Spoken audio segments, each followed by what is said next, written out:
Hi, I'm Grace from Be Whole, Be Happy, helping you discover how to have the most whole and happy relationships, intimacy, and life. We continue our Mindful Intimacy series today, talking about a big, vast topic of unconditional love. But unconditional love is conceptual. It's a really hard thing to grasp because, well, when we're inside the mind, we can't get it. So instead, we're going to talk about some of the conditions that we and our collective societies and worlds have imposed that are in the way of us experiencing unconditional love. And to help understand that, unconditional love simply means a love without conditions, obviously. It means the essence of our being, which is love, which is a non-separated state of existence. There are 3 levels of conditions that get in the way from us being able to love unconditionally. The first is our personal conditions. So this is our past experiences, this is those stories that we kick around in the mind about rejection and abandonment and all sorts of different personal fears. This is the level on which we are disconnected and dissociated from our bodies, or perhaps from sexual energy, or from intimate energy, the ways that we're afraid to commit because of what we've personally experienced.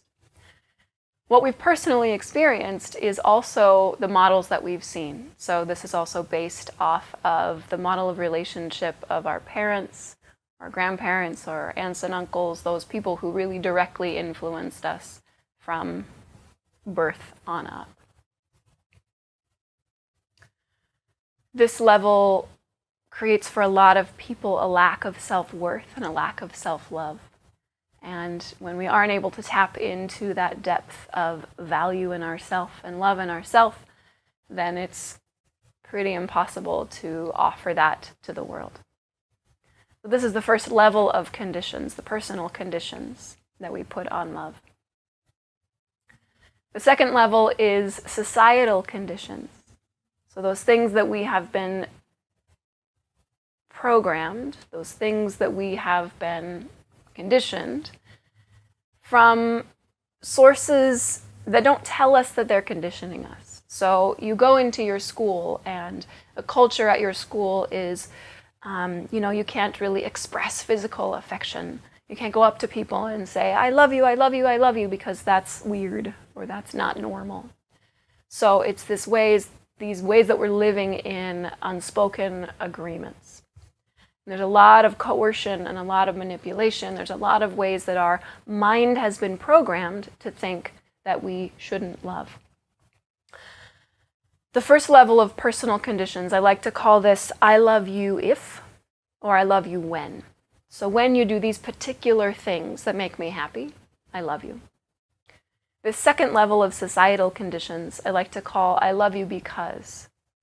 And I probably don't know what these things are that have been programmed. For example, I love you because you're the captain of the football team, or I love you because you make enough money, or I love you because you're this particular body type or race or ethnicity or religion. I love you because you fit into this box that society says that my particular box should be in love with. So love should exist, and then a big should, as our societal impositions have taught us, between me and this other person. We also have struggles with sexual orientation here, struggles with gender identification. I love you because. From this level, there are so many ways that we are programmed to think that we shouldn't love people that are outside a particular group. So we should love our family, probably, even if we maybe don't like them. And we should be in love with our intimate partner, but that's it. So extending a connection of intimacy with other people in our life is really frowned upon. And probably a lot of people watching this are very aware of this and have already broken free of the confines of this in some way and have maybe deeper loving relationships with some old friends that they've trusted. This is the point where I love you because we start to put things like, I love you because I can trust you, or I love you because we have a history together. Unconditional love is not about those things. It's about the ability to simply give freely this pure being, this essence of yourself, this connection from the depth of yourself to other people. It's about being able to tap into compassion, which is the active power of love, love in action. So personal conditions, societal conditions, and the third level is global conditions. And I like to call this, I can't love you because. In our global society, we have closed our hearts. We have been taught and told both explicitly and implicitly that we can't love, that love is this precious resource that we need to hold on to, that maybe there won't be enough. And if you don't believe me, watch television for an afternoon. Watch a sitcom, watch a series of commercials, watch any HBO series.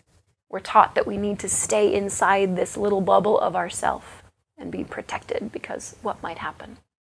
So I can't love you because is completely fear-based. But as my teacher says, love is always stronger than fear because fear is a limitation of the mind. And love is the absolute essence of our being. Love is infinite. Fear and the mind are finite. Universally, we have a condition of what the yogic tradition calls ignorance or forgetfulness. We think we're these separate individual identities that exist to accomplish something, to be successful, to grow independently in some way and make a name for yourself. And this is a global illness, a global sickness. This is a condition that is very, very deep in our core. That if we talked with our parents and our grandparents and our ancestors before them, a long time ago this seed got planted and has been passed on and passed on and passed on. So it's much more subtle and quiet than even our societal conditions.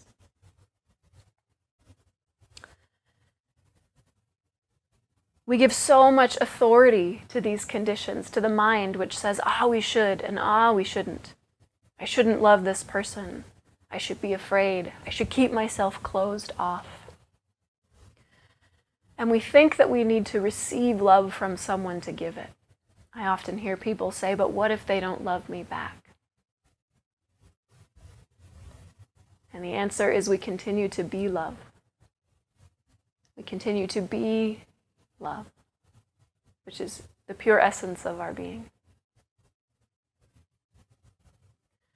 So, when we get to the bottom of all of these conditions, when we go beyond the mind, beyond these manipulative, coercive stories and identities, the truth of our being is love, freedom, pure existence. And this is the nature of unconditional love, this simplicity of being.